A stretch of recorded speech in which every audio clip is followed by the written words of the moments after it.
Well, so the benchmark is run through. As you can see, the iPad Pro performs really well at 180,000 points. I've tried this a few times. This is the highest score, to be honest, I got so far on this, but it always ranged around 177,000, 180,000. So it's pretty much well, top of the range coming to these Apple devices. Alongside here, you got the iPhone 6s Plus, which scores 140,000.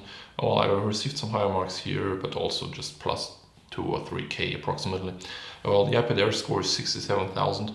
Well, it's not that great, to be honest. Well, as you can compare, it's more than twice as much as the iPad. Well, more than twice as the iPad Pro scores. Well, as you can see here, the benchmark test has run through, and the iPad Pro has scored 180,000 points. To be honest, this is the highest mark I received out of a few tests, but it always ranged around 177,000, to be honest. Well, on the right side here, we got the the iPhone 6s Plus scoring 140,000, and on the left side, we got the iPad Air scoring 67,000. Well, as you can see, the iPad Pro scores more than twice as much as the iPad Air does. But well, it comes to the hardware, it's definitely way better equipped than the iPad Air. However, is the question, what do I really want to buy? If you compare the iPad Pro with the new iPad Pro Mini, the iPad Pro 12.9 inch still scores a little more than the iPad Pro Mini.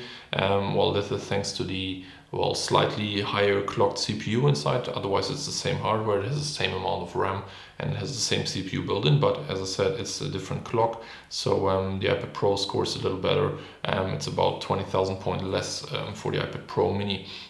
But also here there are a few benchmarks ranging between 5,000 points, so around 160,000 tops. It scores like 162,000 approximately.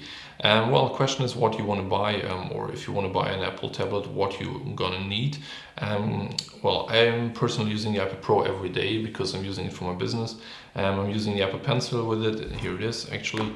I got it alongside, and well, it's good for drawing some sketches or whatever. And if I'm using it with some customers and I go to some place I've never been before, I use a sketchboard to do some drawings, and at home I can just reconstruct it and think about some ideas and how to plan the event or whatever I'm using it for. On the other hand, the iPad Air is rather for using it for some games or reading some websites or whatever. Of course, you can also do it on the Pro, but the Pro is not really meant to do that. The Pro is really meant for business and consumers who really use it every day. And of course, there's also price tag. If you compare the iPad Air 2 and the iPad Pro, it's a 400 euro price gap in between, comparing the 128 gig models. This is the 128 gig cellular model, so it's around 400 euro difference. That's quite a lot, and if you don't really need the performance and the Apple Pencil, etc., you're really good off with the iPad Air 2. On the other hand, if you reconsider buying an iPad Pro, whether it's the 12.9 or the 9.7 inch model, I'd recommend go for the bigger one, because this big screen just feels sensational. If you unpack it, if you use it in your hand, it's just way better than the iPad mini. Well, the iPad Air screen, sorry, it feels really mini to me at the moment. It just gives you more feedback. It just gives you a better look, and also it's a 200 euro price difference.